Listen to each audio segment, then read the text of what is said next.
ہمارے چینل کو سبسکرائب کریں اور بیل آئیکن دبائیں۔ نحمدہ ونصلی ونسلم علی رسولہ الکریم، اما بعد فاعوذ باللہ من الشیطان الرجیم، بسم اللہ الرحمن الرحیم۔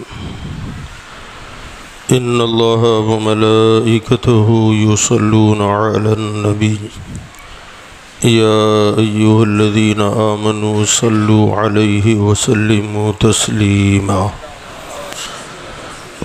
اللہم صل علی سیدنا مولانا محمد وعلی آلہ واصحابہ وبارک وسلم، صلاۃ و سلاما علیک یا سیدی یا رسول اللہ صلی اللہ تعالی علیہ وسلم۔ معزز محترم سامعین کرام، السلام علیکم ورحمۃ اللہ وبرکاتہ۔ ایک مرتبہ درود شریف پڑھ لیں۔ اللہم صلی علی سیدنا و نبینا مولانا محمد معدن الجود والکرم وعلی آلہ واصحابہ وبارک وسلم، صلاۃ و سلاما علیک یا سیدی یا رسول اللہ صلی اللہ تعالی علیہ وسلم۔ حضرات گرامی،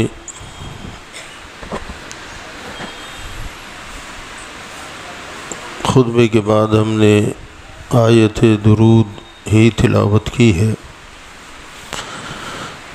اسی آیت کریمہ کے تحت چند باتیں عرض کرنا چاہوں گا۔ اللہ تبارک و تعالی ارشاد فرماتا ہے، ان اللہ و ملائکتہ یصلون علی النبی، بے شک اللہ اور اس کے فرشتے درود بھیجتے ہیں غیب بتانے والے نبی صلی اللہ علیہ وسلم پر۔ یا ایہا الذین آمنوا صلوا علیہ، اے ایمان والو تم بھی درود ان پر بھیجو، وسلموا تسلیما، اور سلام بھیجو، سلام بھیجنا۔ اس آیت کریمہ کا یہ مفہومی ترجمہ ہے۔ اللہ فرما رہا ہے کہ اے ایمان والو، بے شک اللہ اور اس کے فرشتے نبی پاک صلی اللہ علیہ وسلم پر درود بھیجتے ہیں۔ اے ایمان والو تم بھی درود اور سلام بھیجو اس غیب بتانے والے نبی پر۔ یہ اللہ نے حکم دیا۔ اب جیسے ہی آپ کے کانوں میں یہ آواز آتی ہے، یا ایہا الذین آمنوا صلوا علیہ وسلموا تسلیما، تو فوراً آپ کیا پڑھتے ہیں؟ پڑھیے، اللہم صلی علی سیدنا۔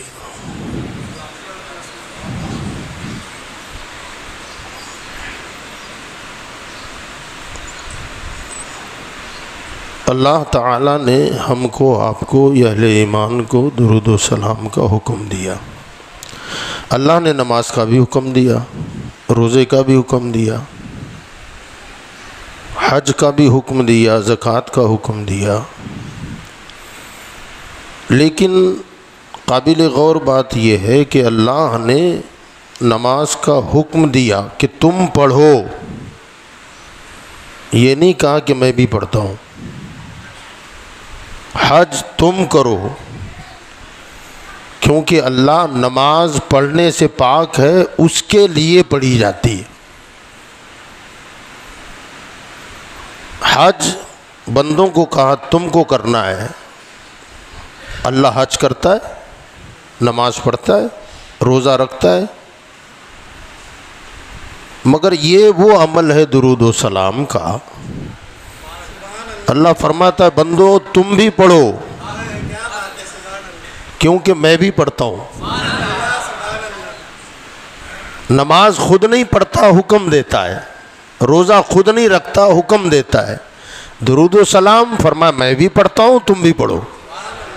یہ وہ عمل ہے جس میں بندہ رب کے ساتھ شامل ہو جاتا ہے۔ درود و سلام کا جو عمل ہے اس میں بندہ رب کے ساتھ شامل ہوتا ہے، اور اس میں اور قابل غور بات یہ ہے کہ اللہ تعالیٰ فرماتا ہے کہ میں بھی اپنے نبی پر درود و سلام بھیجتا ہوں، میرے فرشتے بھی بھیجتے ہیں، تم بھی بھیجو۔ جب ہم کو حکم ملا کہ اے ایمان والو تم درود و سلام بھیجو، تو ہم جواب میں کیا کریں؟ جواب میں پڑھتے کیا ہیں؟ اللہم صلی علی۔ اس پر غور کریں آپ۔ میں آپ سے کہوں کہ محترم آپ ذرا یہ کام کر دیں، اور آپ کہیں مولانا آپ ہی کر دیں، یہ ادب ہے کہ بے ادبی ہے؟ ہاں؟ حضرت موسیٰ علیہ السلام نے بنی اسرائیل کو حکم دیا کہ چلو جہاد کرتے ہیں۔ حضرت موسیٰ علیہ السلام کی قوم نے کہا تھا قاتلوا انا ہاہنا قاعدون، اے موسیٰ تم اور تمہارا رب جا کے لڑو، ہم سے نہیں ہوگا۔ کافر ہو گئے۔ اب اللہ ہم سے کہتا ہے ایمان والو تم درود و سلام بھیجو، ہم جواب میں کیا کہتے ہیں؟ اللہم صلی علی۔ کیا مطلب ہے اس کا؟ اے اللہ تو درود بھیج۔ جو بھی درود آپ پڑھتے ہیں کیا مطلب ہے؟ اتحیات میں آپ درود پڑھتے ہیں قاعدے میں اللہم صلی علی محمد، اے اللہ تو درود نازل فرما محمد و آل محمد پر۔ ان اللہ والی آیت پڑھی جائے، آپ کہتے ہیں اللہم صلی علی۔ اللہ کہتا اے ایمان والو میرے نبی پر درود بھیجو۔ ہم جب درود پڑھتے ہیں تو بولیے کیا پڑھتے ہیں؟ کیا مطلب ہے اس کا؟ اللہم صلی علی۔ اللہ فرما رہا اے ایمان والو تم درود بھیجو، اور ہر ایمان والا کہتا ہے اللہم صلی علی، مولا تو ہی بھیج۔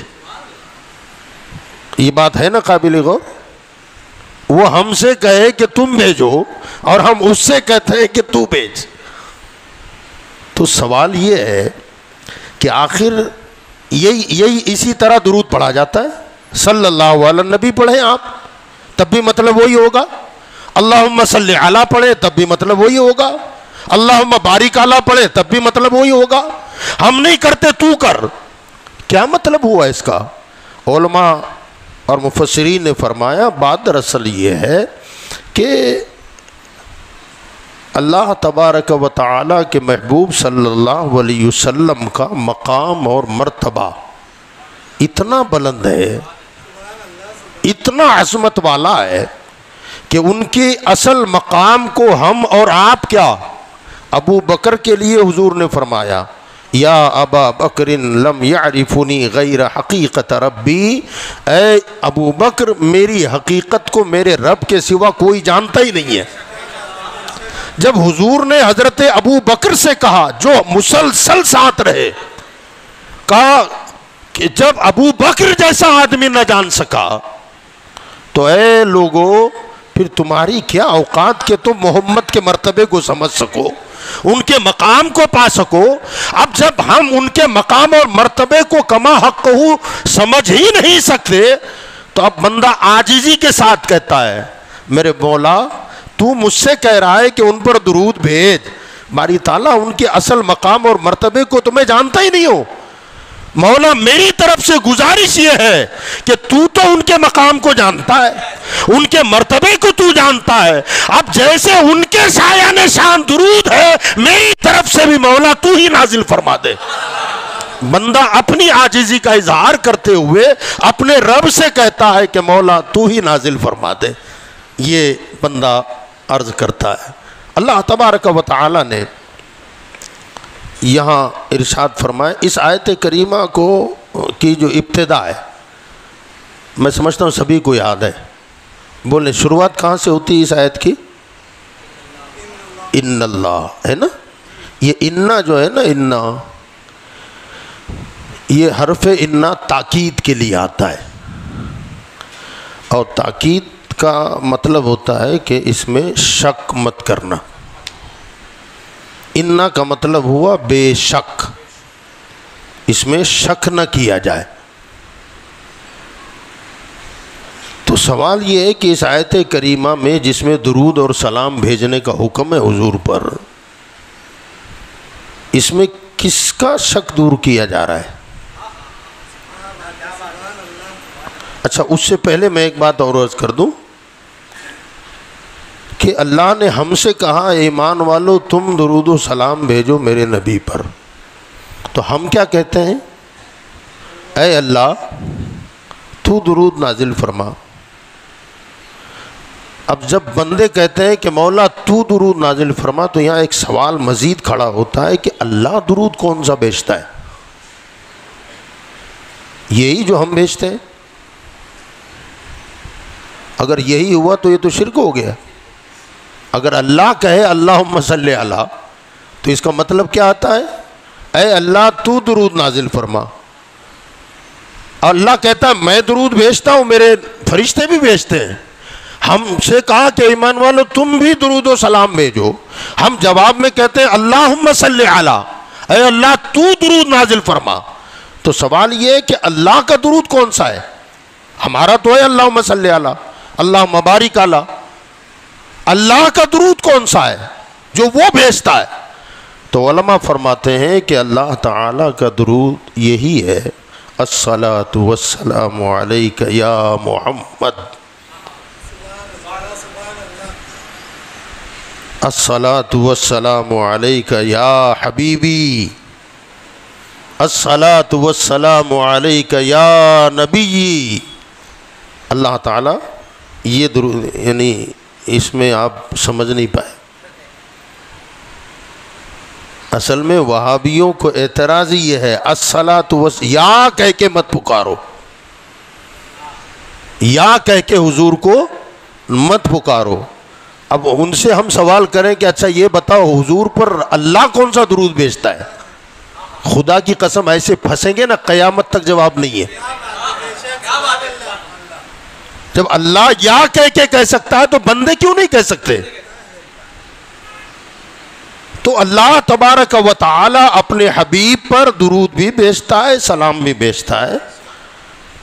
اب اللہ نے اس بات پر ہم آتے ہیں کہ اس آیت کو انا، حرف انا سے شروع کیا کہ بے شک اللہ، تو یہاں شک کس کا دور کیا گیا؟ جس زمانے میں یہ آیت نازل ہوئی، سن 2 ہجری میں نازل ہوئی ہے، اس وقت 3 کیٹیگریاں تھیں مدینہ میں. ایک کافر، ایک مسلمان، تیسرے منافق. جو مومن مسلمان تھے وہ صحابہ ہیں، اور صحابہ قرآن کے کسی لفظ پر شک کرے اس کی گنجائش ہی نہیں ہے. صحابہ شک کرے اس کی گنجائش نہیں ہے. رہے کافر، ان کا تو ایمان ہی نہیں ہے اور ان سے خطاب ہی نہیں ہے. تو جب ان کا ایمان ہی نہیں ہے تو شک کا سوال ہی پیدا نہیں. وہ منکر ہیں، انکار کرنے والے ہیں. تو شک منکرین کا دور نہیں کیا جاتا. اب ایمان والوں کو شک ہے ہی نہیں، کافر اس کے مخاطب نہیں، تو شک دور کس کا کر رہا ہے اللہ تعالیٰ؟ فرمایا وہ جو ظاہراً کلمہ پڑھتے ہیں، ظاہراً کلمہ پڑھتے ہیں لیکن مقام مصطفیٰ کے حوالے سے تذبذب کا شکار ہیں، شک میں مبتلا ہیں. فرمایا او شک کرنے والو، تم جیسا شک کرتے ہو نا کہ میرے نبی کا مقام کیا ہے، تم تو اپنا ہی جیسا سمجھتے ہو. فرمایا یہ ذات وہ ہے کہ جس پر میں درود بھیجتا ہوں، میرے فرشتے درود بھیجتے ہیں. فرمایا تمہیں اس پر شک ہوگا. فرمایا اس لیے اس آیت کی ابتدا فرمائی انا، بے شک اللہ اور اس کے فرشتے درود بھیجتے ہیں. اس میں شک کرنے والی کوئی گنجائش نہیں ہے. تو یہ شک دور کیا گیا ہے منافقوں کا، جو ظاہراً کلمہ بھی پڑھتے تھے، نماز بھی پڑھتے تھے، مگر عظمت رسول کو ماننے کے لیے تیار نہیں تھے. انہیں شک تھا، شبہ تھا، اس لیے ان کے شک کو دور کیا گیا. اللہ تعالیٰ نے دوسرے ایک مقام پر اور بھی منافقوں کی صفت بیان کی ہے قرآن میں، فرمایا وَإِذَا قِيلَ لَهُمْ تَعَالَوْا إِلَى مَا أَنزَلَ اللَّهُ وَإِلَى الرَّسُولِ، جب ان سے کہا جاتا ہے یا جب انہیں بلایا جاتا ہے کہ آؤ اس کی طرف جو اللہ نے نازل کیا اور اس کی طرف جو اس کے رسول ہے، تعالوا الی ما انزل اللہ و الی الرسول، جب انہیں بلایا جاتا ہے کہ آؤ اللہ نے جو نازل کیا اس کی طرف اور اس کے رسول کی طرف، اللہ آگے فرماتا ہے رأیت المنافقین، تو تم منافقوں کو دیکھو گے، یصدون عنک صدودا، وہ آپ سے پیچھے ہٹیں گے، میری طرف دوڑے چلے آئیں گے۔ اب آپ اس زمانے کے لوگوں کو دیکھیں یا اس زمانے کے لوگوں کو، اس زمانے میں بھی حضور پر درود و سلام کے لیے وہ کترا رہے تھے، اللہ نے لفظ انا سے ان کے شک کو دور کرنے کے لیے اس آیت کی ابتدا حرف انا کے ساتھ فرمائی، اور اس زمانے کے لوگ نماز کی بات ہو تو پڑھیں گے، روزے کی بات ہو تو رکھیں گے، حج کی بات ہو تو کریں گے، زکوٰۃ کی بات ہو تو ادا کریں گے، نبی پر سلام کی بات ہو تو بھاگیں گے۔ اللہ فرماتا ہے کہ منافقین کو تم دیکھو گے میری طرف آئیں گے، اے رسول تیری طرف نہیں آئیں گے، تجھ سے رکیں گے۔ کیا پتہ چلا یہ ایمان والوں کا شیوا نہیں ہے بلکہ یہ منافقوں کا طریقہ ہے۔ تو بے شک اللہ اور اس کے فرشتے درود بھیجتے ہیں نبی پاک صلی اللہ علیہ وسلم پر۔ اے ایمان والو تم بھی درود اور سلام بھیجو میرے نبی پاک صلی اللہ علیہ وسلم پر۔ دوسری آیت کا جو حصہ ہے، دوسرا حصہ، اس میں جو باتیں قابل غور ہے وہ یہ ہے کہ اللہ تعالیٰ نے جو بات اپنے لیے فرمائی۔ اچھا یہاں ایک اور مزید بات ذہن میں آ گئی میرے، ان اللہ و ملائکتہ، بولے ان اللہ ملائکتہ، یہ ہو سے ہم کو مطلب ہے ابھی فی الحال، یہ جو ہو ہے نا، ہو کتا ملائک کے بعد ملائکتہ، یہ ہو جو ہے یہ ضمیر ہے، اور یہ ضمیر لوٹتی ہے اللہ کی طرف۔ اس کا مطلب ہوتا ہے بے شک اللہ اور اس کے فرشتے، ہو بتا رہا ہے اس کے فرشتے۔ مثلا اردو میں بھی ضمیریں ہوتی ہیں، اردو میں مثلا میں یہ کہوں زید آیا اور اس نے قرآن پڑھا، یہ اس نے جو ہے نا یہ اردو کی ضمیر ہے، اس نے اردو کی ضمیر، یہ اس نے کدھر لوٹ رہا ہے؟ زید آیا اور اس نے قرآن پڑھا، تو کس نے پڑھا؟ زید نے پڑھا نا، تو یہ زید کو کس نے بتایا؟ یہ جو اس نے لکھا ہے نا یا اس نے بولا ہے، تو یہ اس جو ہے نا، اس یہ ضمیر ہے اردو کی، یہ لوٹ کر جائے گی زید کی طرف۔ جملہ دیکھیں آپ، زید آیا اور اس نے قرآن پڑھا، تو یہ اس نے بتا رہا ہے وہ زید ہے۔ اب ان اللہ و ملائکتہ، یہ ہو جو ہے یہ لوٹ رہی ہے اللہ کی طرف، بے شک اللہ اور اس کے فرشتے، اور اس کے فرشتے، یہ اس کا ترجمہ ہوا۔ اب اللہ اگر کہے خود تو کیا مطلب؟ اس کو یوں کہیں گے آپ، بے شک میں اور میرے فرشتے درود بھیجتے ہیں نبی پاک صلی اللہ علیہ وسلم پر۔ سمجھ گئے آپ؟ ہے نا، فرشتوں کا ذکر قرآن میں کئی جگہوں پر آیا ہے۔ حضرت آدم علیہ السلام کو سجدہ کرنے کا حکم اللہ نے فرشتوں کو دیا۔ جب فرشتوں کو حکم دیا تو اس کا تذکرہ اللہ نے قرآن میں کس طرح فرمایا، ذرا وہ دیکھیں۔ اللہ فرماتا ہے فسجد الملائکۃ، یہاں ہوں نہیں ہے، توجہ ہے آپ کی؟ تھوڑی علمی ہو رہی ہے درسگاہی باتیں، لیکن اگر سمجھ جائیں تو ماشاءاللہ بہت فائدہ ہوگا۔ فسجد الملائکۃ کلہم اجمعون، سارے فرشتوں نے آدم کو سجدہ کیا۔ یہاں نہیں کہتا میرے فرشتوں نے کیا. جب درود کی بات آئی تو کہتا ہے میرے فرشتے بھیجتے ہیں. باری تعالیٰ جنہوں نے سجدہ کیا وہ کس کے ہیں؟ کہا وہ بھی میرے ہیں. اور جو درود بھیج رہے ہیں وہ کس کے ہیں؟ وہ بھی میرے ہیں. مگر وہاں نہیں کہتا کہ میرے فرشتوں نے سجدہ کیا. درود کی بات آئی تو کہتا ہے میں اور میرے فرشتے میرے نبی پر درود بھیجتے ہیں.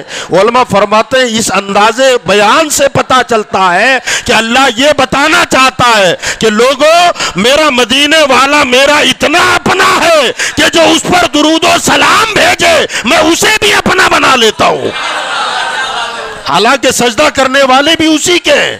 مگر جب درود کی بات آئی تو اللہ ان فرشتوں کی نسبت اپنی طرف فرماتا ہے. جو سجدہ کرنے والے ہیں ان میں وہ بھی آ گئے جو درود بھیجتے ہیں, اور درود بھیجنے والوں میں سجدے والے بھی آ گئے. مطلب یہ کہ آدم کے سجدے کی بات آئی تو میرا کہہ کے نہیں کہا, مگر نبی پر درود کی بات آتی ہے تو کہتا میرے فرشتوں نے. اے ایمان والو, اگر نبی پر آج ہم درود و سلام بھیجیں گے اللہ فرمائے گا یہ میرے بندے ہیں, یہ بندے میرے بندے ہیں نا. جیسا ہے یا ایتھا النفس المطمئنہ ارجعی الی ربک راضیۃ مرضیہ فادخلی فی عبادی. جب موت کا وقت آتا ہے نا تب اللہ تعالی کی طرف سے ندا آتی ہے, اے نفس مطمئنہ ارجعی الی ربک, لوٹ آ اپنے رب کی طرف. اس حالت میں کہ تو اس سے راضی ہے وہ تجھ سے راضی ہے. آگے کیا فرمایا؟ فادخلی فی عبادی, آ میرے بندوں میں داخل ہو جا, آ میرے بندوں میں داخل ہو جا. ذرا سوچیں آپ, اب تک کس کا بندہ تھا؟ اب فرما رہا ہے کہ میرے بندوں میں آ جا. پہلے بھی تو تیرا ہی بندہ تھا, اب فرما رہا ہے کہ میرے بندوں میں آ جا. فرمایا او درود و سلام بھیجنے والو, تم کثرت سے درود و سلام بھیجتے جاؤ اور اللہ تمہیں اپنا بناتا جائے گا. جو ان پر درود و سلام بھیجتا رہے گا اللہ تعالیٰ اسے اپنے قرب کی دولتوں سے مالا مال فرماتا رہے گا. اب یہاں ایک اور مزید قابل غور بات ہے کہ اللہ تعالیٰ نے جب اپنے اور اپنے فرشتے کے درود کی بات کی, اس میں دیکھیں آپ پہلے اور دوسرے والے حصوں میں یہ ڈیفرنس آپ کو نظر آئے گا. ان اللہ و ملائکتہ یصلون علی النبی, یہ صلاۃ سے صاد لام واو, صلو صاد لام واو صلو. دوسری آیت میں صلون علی النبی, پہلا حصہ ختم ہو گیا. یا ایھا الذین آمنوا صلو, یہ وہی صلو, یو صلو ہے نا, ان اللہ و ملائکتہ یصلو, یہ وہی صاد لام واو.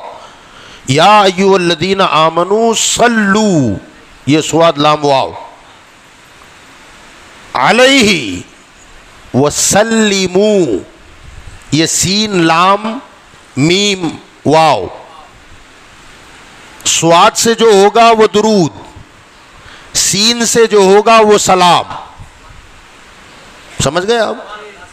جو صاد لام واو وہ درود, سین لام میم یہ سلام. اللہ نے یہ نہیں فرمایا کہ میں اور میرے فرشتے نبی پر درود و سلام بھیجتے ہیں, نہیں, کہا میں اور میرے فرشتے درود بھیجتے ہیں. ایمان والو تم کیا کرو؟ درود اور سلام بھیجو, درود اور سلام بھیجو. یعنی دو کام کرنے کا ہمیں حکم دیا. حالانکہ ایسا نہیں ہے کہ اللہ نبی پر سلام نہیں بھیجتا, وہ تو بھیجتا ہے. جب جبریل آئے سلام آیا, فرشتے جب آئے پہلے اپن خود سلام کرتے ہیں پھر اللہ کا سلام پہنچائے, تو فرشتے بھی سلام بھیجتے ہیں. مگر اس آیت میں سلام کی نسبت اپنے اور اپنے فرشتوں کی طرف نہیں فرمائی, ایمان والوں کو فرمایا تم درود بھی بھیجنا اور سلام بھی بھیجنا. اب یہاں یہ جو سلام والا صیغہ ہے نا, اس پر آپ غور کریں. پہلے والا ہے یا ایھا الذین آمنوا صلو یہ درود ہے، وسلموا یہ فعل امر ہے، آرڈر ہے، سلموا سلام بھیجو، اور اس کے بعد ہے تسلیمہ. یہ تسلیمہ کیا ہے؟ بھئی سلام بھیجو، ہو گئی ختم بات. مگر یہ تسلیمہ وہی سلام سے ہے. یہ سلموا فعل امر ہے اور تسلیمہ مفعول مطلق ہے، مصدر ہے. عربی گرامر کے اعتبار سے فعل امر کے بعد جب مصدر آتا ہے تو وہاں تاکید پیدا ہوتی ہے، وہاں تاکید پیدا ہوتی ہے، زور دیا جاتا ہے. اب اس کو اگر گرامر کے اعتبار سے ہم لغوی اعتبار سے ترجمہ کریں تو اس کا ترجمہ یہ ہوگا، اے ایمان والو تم بھی درود بھیجو مگر سلام ضرور بھیجنا. اس کا مطلب ہوگا سلیمو فعل امر کے بعد تسلیمہ یہ مصدر ہے مفعول مطلق. فرمایا تسلیمہ، درود پر نہیں کہا کہ درود بھیجنا، یہ نہیں کہا کہ درود بھیجو، سلیمو تسلیمہ مگر سلام ضرور بھیجنا. باری تعالیٰ درود میں اتنی تاکید نہیں فرمائی، سلام میں اتنا زور کیوں دیا کہ فعل امر کے بعد مصدر لے کے آ گیا، مصدر داخل کر دیا کہ سلام ضرور بھیجنا؟ کیوں؟ اللہ عالم الغیب والشہادہ ہے. میرے بندو میں جانتا ہوں کہ تم پر ایک زمانہ ایسا آئے گا درود پر جھگڑا نہیں ہوگا، درود پر جھگڑا نہیں ہوگا، جھگڑا ہوگا سلام پہ. درود سے کوئی نہیں روکے گا، روکا جائے گا سلام سے. فرمایا درود پڑھو مگر سلام ضرور پڑھنا. روکنے والوں سے رکنا نہیں ہے، سلام ضرور پڑھنا. یعنی درود کو سمپل فرما دیا، آرڈر ہے مگر سادہ ہے کہ درود بھیجو، اور سلام کے لیے فرمایا مگر سلام ضرور بھیجنا. تو درود میں تو جھگڑا نہیں ہے نا کسی کا؟ جی سنا ہے آپ نے کبھی کسی نے کہا ہو کہ سلام درود مت پڑھو، درود مت پڑھو؟ کوئی بھی وہابی ہو، لابڑا ہو، کوئی بھی ہو، کبھی درود سے روکتا ہے؟ درود شریف پڑھیے، پڑھ دیتے ہیں درود شریف، وہ بھی درود پڑھتے ہیں، ہم بھی درود پڑھ. سلام کی باری آئی، ہاں اب ان سے اگر پوچھا جاتا ہے نا کہ بھئی آیت میں تو درود اور سلام دونوں کی بات ہے، تو آپ خالی درود پڑھتے ہو. زیادہ تر بیانوں میں دیکھیں آپ یا محفلوں میں دیکھیں تو ان کا درود کون سا ہوتا ہے معلوم ہے؟ جس میں سلام نہ ہو. کبھی بھی وہاں بھی جو بھی درود پڑھے گا نا اس میں سلام کبھی نہیں ہوتا ہے. درود ابراہیم جو ہم نماز میں پڑھتے ہیں نا وہ ہے درود، وہ پڑھتے ہیں، وہی درود پڑھتے ہیں. بڑی فضیلت ہے، ہم کو بھی انکار نہیں ہے، بڑا درود ہے وہ. لیکن نماز میں خاص ہے وہ، اس میں سلام نہیں ہے. اللہم صلی علی محمد وعلی آل محمد کما صلیت علی ابراہیم وعلی آل ابراہیم انک حمید مجید. اس میں سلام نہیں ہے. اچھا اسے نماز کے ساتھ خاص کیوں کیا گیا؟ اللہ نے تو دو کام کا حکم دیا نا، درود بھی بھیجو اور اونچی بولے. اسے نماز میں کیوں کیا گیا کہ بھی نماز میں پڑھو؟ اللہ نے دو کام کا حکم دیا. جس درود میں سلام ہی نہیں ہے اسے نماز میں کیوں پڑھتے ہیں؟ علماء فرماتے ہیں اس کی وجہ یہ کہ سلام اتحیات میں آ گیا ہے، اتحیات میں سلام پڑھ دیا گیا. اس لیے اب جو درود ہم نماز میں پڑھتے ہیں یہاں الگ سے سلام کی ضرورت نہیں ہے. درود اتحیات میں سلام اور درود ابراہیمی میں درود آ گیا، دونوں باتوں پر حکم پورا ہو گیا، حکم پر عمل ہو گیا. لیکن اب محفل میں کہا جا رہا ہے پڑھیے درود و سلام، تو ہم کیا پڑھتے ہیں؟ وہ پڑھتے ہیں اللہم صلی علی محمد وعلی آل محمد، وہی نماز والا پڑھتے ہیں، اس میں سلام نہیں ہے. مگر ہم جو پڑھتے ہیں اس میں الحمدللہ دونوں درود بھی ہے اور وہ سلام بھی ہے. اچھا دوسری بات یہ ہے کہ وہ کہتے ہیں نا سلام تو ہم بھی پڑھتے ہیں، کس نے منع کیا ہے؟ سلام ہم بھی پڑھتے ہیں. ہم کب پڑھتے ہیں؟ تو کہا نماز میں. یاد رکھیے گا نماز میں اتحیات میں سلام پڑھا جاتا ہے، اس میں کوئی شک نہیں ہے، لیکن وہاں دل کا چور پکڑا نہیں جاتا، پتہ نہیں پڑھا بھی کہ نہیں پڑھا، کیونکہ اتحیات میں آہستہ پڑھنا ہے۔ ہمارے بزرگوں نے شاید اسی لیے یہ دل کا چور پکڑنے کے لیے کہا اتحیات میں دھیرے پڑھا، پتہ نہیں چلا پڑھا کہ نہیں پڑھا، نماز کے بعد کھڑے ہو کے پڑھ کے دکھا تاکہ دل کا راز بھی کھل جائے۔ اب وہاں کھل ہی جاتا ہے، وہاں کھلتا ہے۔ اب پتہ چلا کہ نماز کے باہر جب کھڑے ہو کے پڑھنے کی بات آتی ہے تو بھاگ رہا ہے، اس کا سیدھا مطلب ہے تو نے اندر بھی ڈنڈی ماری ہے۔ اگر اندر ڈنڈی نہ مارتا تو باہر بھی کھڑے ہو کے آرام سے پڑھتا۔ بعض لوگوں نے مجھ سے خود کہا، ایک دو باتیں سن لیں آپ میرے ساتھ جو لائی ہوئی ہے، کہا کہ ہم کھڑے ہو کے نہیں پڑھتے۔ میں نے کہا کیوں؟ کوئی جیسے نماز میں ایسے پڑھو نا، تو نماز میں کیسا ہے؟ تو کہا نماز میں جیسے بیٹھ کے پڑھتے ہیں ایسے ہی ہمیشہ ہم بیٹھ کر ہی پڑھتے ہیں، ہمیں جھگڑا ہے کہ کھڑے ہو کے کیوں پڑھتے ہو، نماز میں جیسے پڑھا جاتا ہے ایسے پڑھو۔ ہم نے کہا بھائی یہ تو کوئی ٹھہری نہیں نہ ہوئی، یہ دلیل ہے کوئی کہ بھائی نماز میں اگر بیٹھ کے اتحیات میں السلام علیکم ایھا النبی پڑھتے ہو تو نماز کے باہر جائز نہیں ہے، ایسا کوئی ہے، کوئی ثبوت ہے، یہ دلیل ہے؟ تو کہا نہیں، نماز میں جیسے ہے ایسا باہر بھی پڑھ سکتے ہیں آپ، کھڑے ہو کے نہیں پڑھ سکتے۔ تو میں نے ان سے کہا تھا کہ نماز میں قرآن کیسا پڑھتے ہیں؟ بولیے، نماز میں قرآن کہاں پڑھا جاتا ہے؟ قاعدے میں، رکوع میں، کھڑے ہو کے پڑھا جاتا ہے۔ اگر تمہاری یہی دلیل ہے کہ ہم باہر نماز کے باہر کھڑے ہو کے اس لیے نہیں پڑھتے کہ نماز میں بیٹھ کے سلام ہے، تو بیٹھ کر ہی پڑھنا چاہیے چاہے نماز میں ہو یا باہر ہو۔ تو ہم کہتے ہیں کہ نماز میں قرآن کھڑے ہو کے پڑھا جاتا ہے۔ آپ فتویٰ دے سکتے ہیں کہ نماز کے باہر کھڑے ہو کے بیٹھ کے قرآن پڑھنا ناجائز ہے؟ ہے کوئی مائی کا لال جو فتویٰ دے دے؟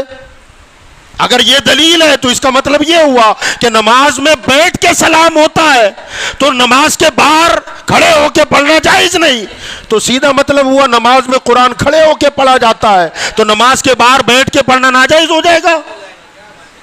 بھئی نماز میں بیٹھ کے قرآن سلام پڑھو، نماز کے باہر چاہے کھڑے ہو کے پڑھو چاہے بیٹھ کے پڑھو، نماز میں قرآن کھڑے ہو کے پڑھا جاتا ہے، نماز کے باہر قرآن چاہے بیٹھ کے پڑھو یا کھڑے ہو کے پڑھے۔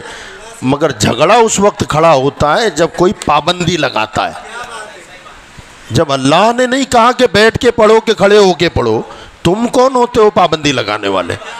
ہاں، مجھ سے ایک اور بھائی نے کہا تھا کہ یار یہ سنیوں میں ہی بہت زیادہ ہے، وہ ایسا ہے، وہ ویسا ہے، وہ فلاں ہے، یا ان کے یہاں پر ایسا کوئی مسئلہ نہیں ہوتا۔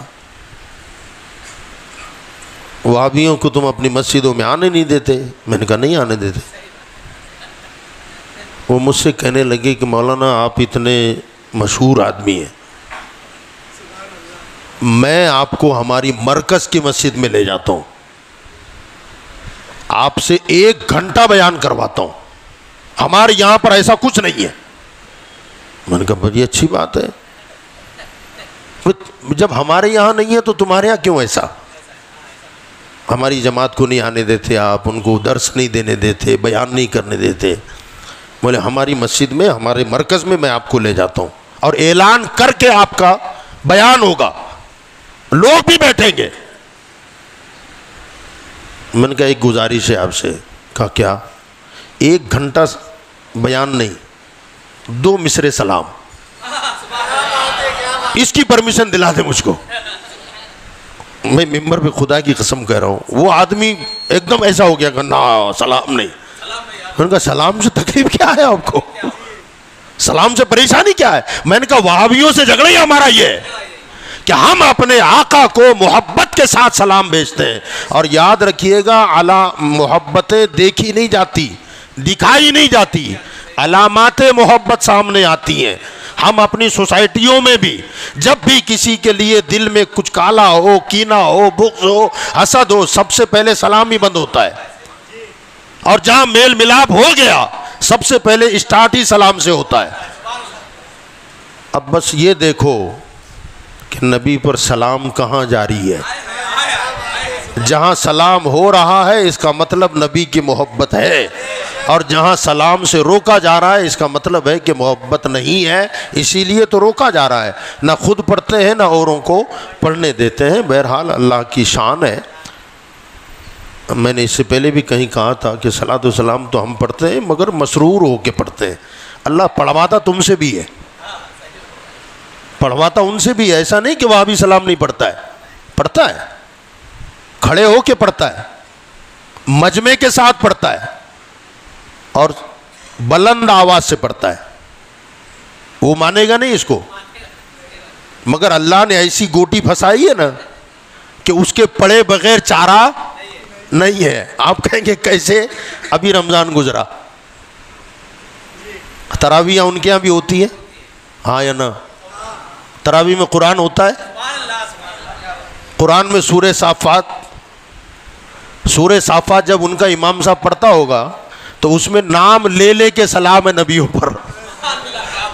سلام علی الیاسین، سلام علی موسیٰ و ہارون، حضرت ہارون پہ سلام، حضرت موسیٰ پہ سلام، حضرت الیاس پہ سلام، اور ایک دم لاسٹ میں جا کر ہے وہ سلام علی المرسلین، تمام رسولوں پر سلام۔ ابے سلام سے چڑھنے والے، تو نے بھی تو رمضان میں پڑھا، اگر پڑھا ہے اور سب نے پڑھا ہے، یا تو پھر دو ہی صورتیں نہ پڑھنے کی، یا تو جب امام صاحب وہ پڑھ رہے ہو تو دھڑا دھڑ بیٹھ جاؤ، جیسے اعلان ہوتا ہے نا سجدے کا، پہلی رکعت میں سجدہ ہے تو یہ اعلان کرنا پڑے گا پہلی رکعت میں نبیوں پر سلام ہے، جیسی آیت آئے گی بیٹھ جاؤ، یا پھر اس آیت کو نکال دو۔ اگر آیت نکلی تو قرآن کمپلیٹ نہیں، اور آیت نہ نکلی تو پھر بیٹھنے کا آرڈر دو، تو آپ بیٹھتے بھی نہیں۔ زیادہ زیادہ یہ کہہ سکتے ہیں کہ بھئی امام نے پڑھا، ہم نے تھوڑی پڑھا، ہم تو پیچھے کھڑے ہوئے تھے۔ اور خدا کی شان دیکھو، ہاتھ بندھوا کے پڑھواتا ہے، ہاتھ بندھوا کے پڑھواتا ہے، کھڑے ہو کے پڑھواتا ہے، جماعت کے ساتھ پڑھواتا ہے، اور بلند آواز سے پڑھواتا ہے۔ وہ سلام علی المرسلین، تمام رسولوں پر سلام۔ تو کہا کہ ہم نے نہیں پڑھا، امام نے پڑھا ہے، تو پھر اپنے آپ کو حنفی کہنا چھوڑ دو، کیونکہ مذہب حنفی میں یہی ہے، بلکہ مذہب حنفی کے علاوہ دوسرے بھی اور بھی ہیں، یہی ہے کہ امام کا پڑھنا ہی مقتدیوں کا پڑھنا ہے۔ تو پتہ چلا بس فرق اتنا ہے کہ ہم مسرور ہو کے پڑھتے ہیں، اللہ نے تمہیں مجبور کر کے بھی پڑھوا تو لیا ہے، تو اس سے بہتر ہے کہ مجبوری میں پڑھنے سے اچھا یہ ہے کہ بھئی مسرور ہو کے پڑھو، تو انشاءاللہ تعالی یہاں بھی کام آئے گا۔ اور ہاں ہم سلام پڑھتے ہیں اور دعا کیا کرتے ہیں؟ اللہم انت السلام، سبحان اللہ۔ یار ہم پڑھنے سلام پڑھنے والے لوگ ہیں۔ اللہ فرماتا ہے سلام میں بھی ہوں، اللہم انت السلام، الملک القدوس السلام، اللہ کے ناموں میں سلام، اللہ کا ایک نام سلام ہے۔ اور ہم دعا کرتے ہیں اللہم انت السلام، اے اللہ تو سلام ہے، اے اللہ ومنک السلام وإلیک یرجع السلام۔ آگے کیا ہے؟ ہاں